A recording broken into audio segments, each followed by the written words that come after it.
Kunin namin muna yung names niyo, please. My name is Anjanette Persales. Partner. Jervin Linar po ang pangalan. Congratulations, you've come this far. God bless next week ang sa inyong dalawa. So una background sa partnership niyo as dance partners. 2 years po, boyfriend, girlfriend po. Pero, nag-start po kami. Then, tinry po ng manager namin na pag-partner kami. Then, yun, nakitaan po kami ng tension. Then, hanggang sa pinag-train na Pero ano po, hindi po ko yung original partner niya kasi yung talagang partner niya po is Hong Kong na. So parang replacement po ako na try natin ako po yung sabi ko na try mo muna ako mga meron po chemistry or mag-click po. And then nung first time po namin mag-partner yung sa competition po, pinasabi po ako. Yun po sabi na, sige, tuloy-tuloy natin. First time niyo mag-partner sa anong competition, AGT? Hindi po, sa mga barangay. Sa mga batang gaya. Diyan po kami nag-start. Yung nagkaroon na po ng opportunity sa Philippines. Yung simula po noon na nagtuloy-tuloy na po. Tama ba yung pagkarinig ko kanina na galing kayo sa magkaibang grupo? Dance group? Pero before that, talagang dancers na kayo? Ako po, dancer po ako. Since sa third year high school po ako.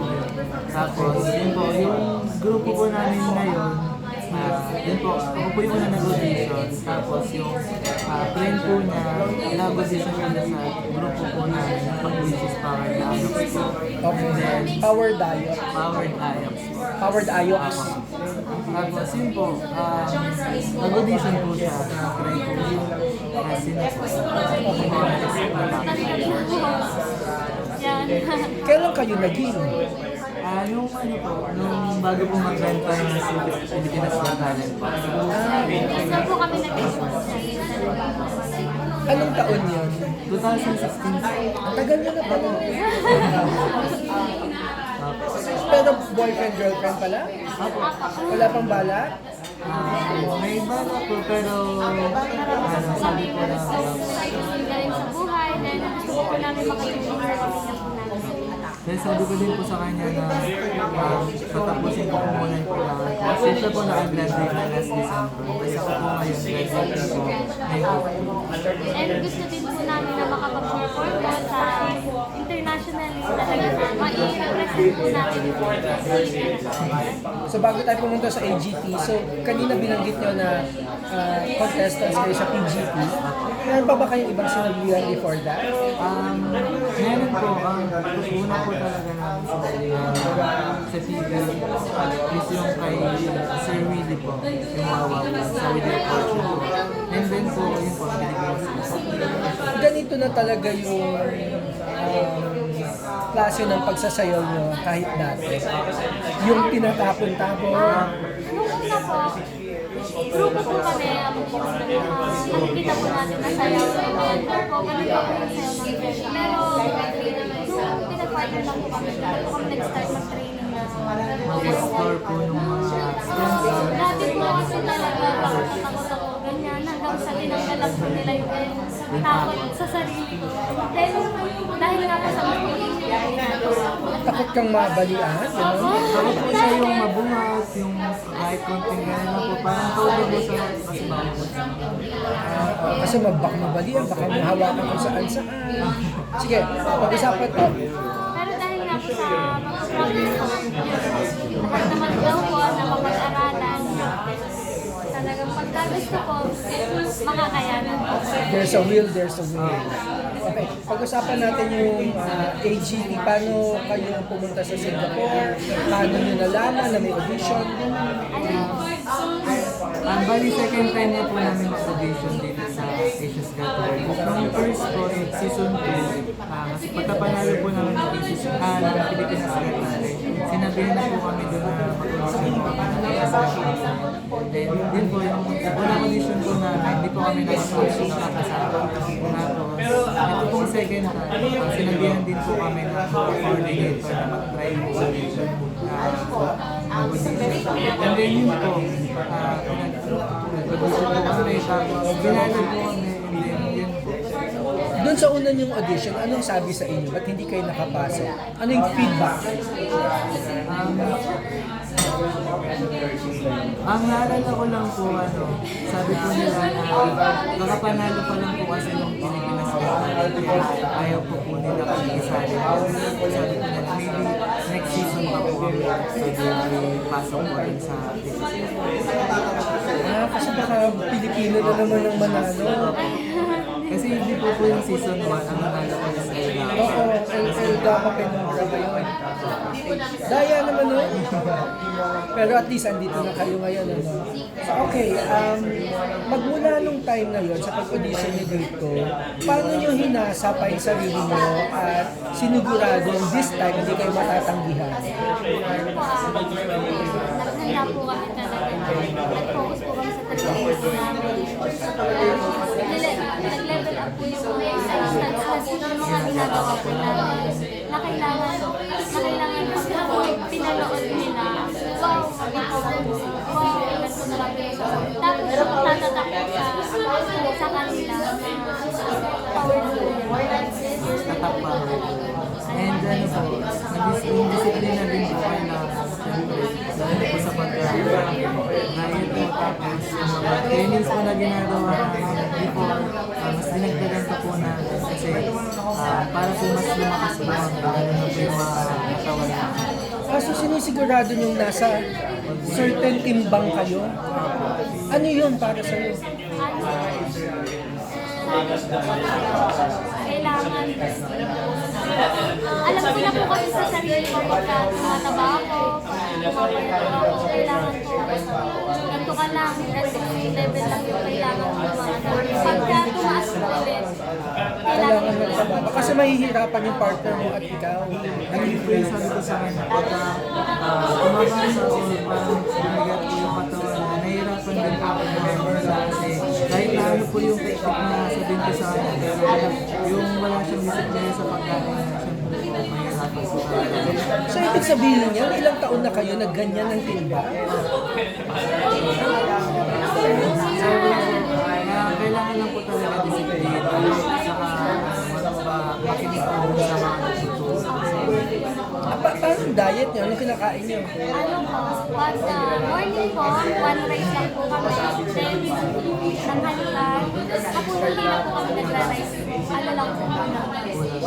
Minsan po Gulay, kamote, saging, Paano kayo mag-training? Di ba yung mga singers, nag-ano sa tubig, sa dagat, may mga ganung sikreto kayo paano?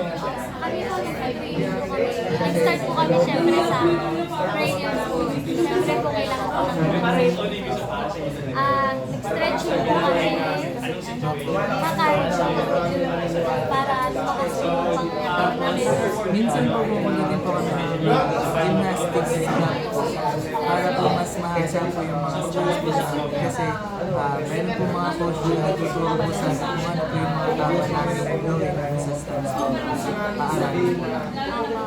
Siyempre sa simula, pag pinapractice niyo yung routine niyo, hindi mo pa tansyado yung pagtapon, bigat, so madaming beses kang nabagsak. Yes po, madami po talaga. Pero habang patagal po ng patagal, nakukuha na po yung technique kung paano po yung gagawin na hanggang sa pagsunod, kailangan po aralin sa Kailan po itigas yung mga katawan na gagawin namin.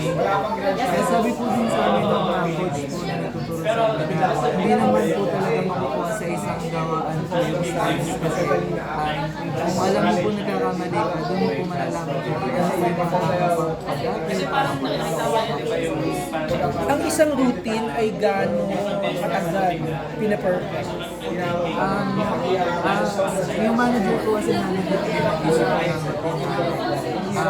sobrang mahaba po yung preparations niya para po mabuo yun. Nangyayari po, pupunong po siya sa room, kinig po ng homesick. Tapos minsan po pagka wala na siyang kaibigan na makuha, nagmamakasyon po siya para mas marami po siya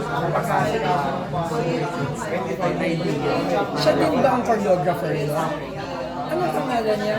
Si Ma'am Gian Zamora po. Dancer din siya. Saan? Professionally? Yung paano po kasi nila na po sila finance production, entertainment po. Yun po, talagang paano po talaga sila na big performer. Tapos simula bata po sila, ballroom dancer na po siya. Ano unang reaction mo nung nalaman mo na ang ipagagawa sa'yo tatapon-tapon ka? Yun po. At iwawalis sa... Ang reaction ko po yun, syempre po kinakabahan na sa una, syempre.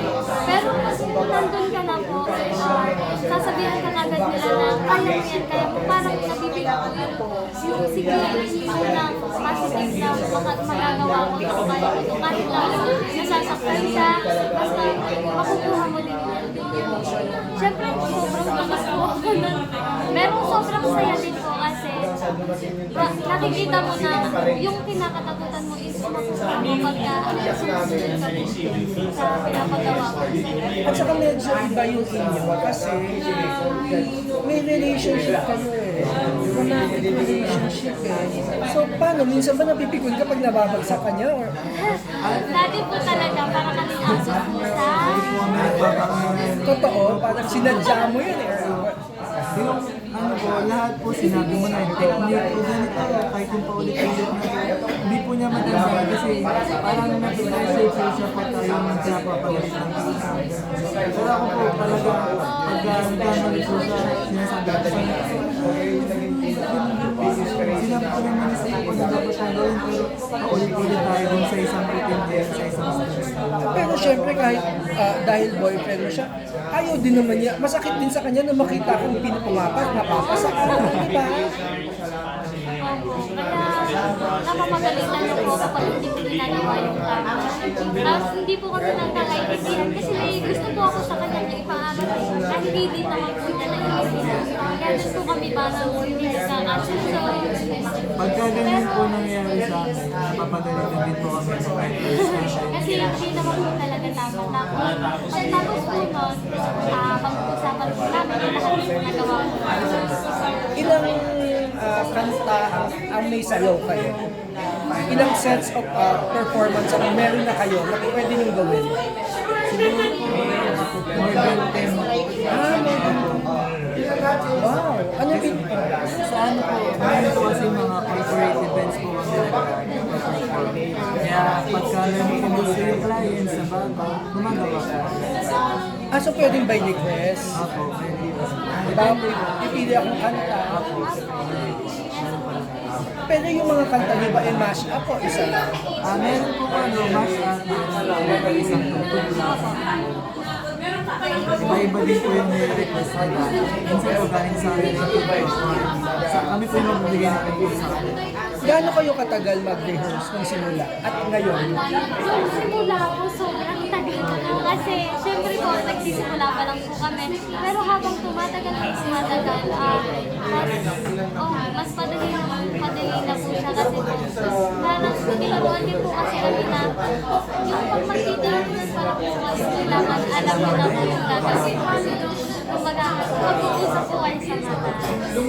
Kasi dati po talaga, full day po ang training. Pero pagka yung mga may clients na mga ano lang, 2 to 3 hours lang po yun. Kasi alam na po Anong plano niyo? Dahil last question ko na pala to. Anong plano niyo next week para masiraan ng bait ang mga judges? Siyempre po gagawin po namin lahat para po sa bansa natin sa Pilipinas. Isa din po sa pangarap natin. Parang din po sa pamilya po namin na sa lahat po ng sumusuporta at Naniniwala po. wala po sa talento. May hinahanda ba kayong konsepto o stunt na dapat abangan? Abangan na lang po natin. Pero meron. Abangan na lang po kasi bawal po po mag-ganun. Magpapalagay na. Kasi nakakontract po pa. Bawal pa po kasi Abangan na lang po natin. Sino ang paborito niyong judge? Ako po si Jay po. Bakit? Sobrang ano po, kasi di ba po dancers na yun po, parang naiintindihan po niya kung ano po yung ginagawa ko. At saka mas on point po siya sa pag-comment po sa akin. And si Ako po kasi, siyempre po, babae. Sobrang nasipil niya po kung ano po yung ginagawa namin. Tulad po ng ginagawa niya pag kumakanta niya. Kung hindi kayo, sinong Pilipina ang gusto niyang manalo? Para sa position Sino? Shadow Rays. Si Shadow Rays. Kasi matagal na po namin siyang kaibigan. Nakailaban din po namin siya sa mga Pilipinas Got Talent pa lang o bago pa? barangay pa lang po. Barangay contest pa lang po kaibigan. Sige. God bless sa inyo next week. Thank you. Thank you.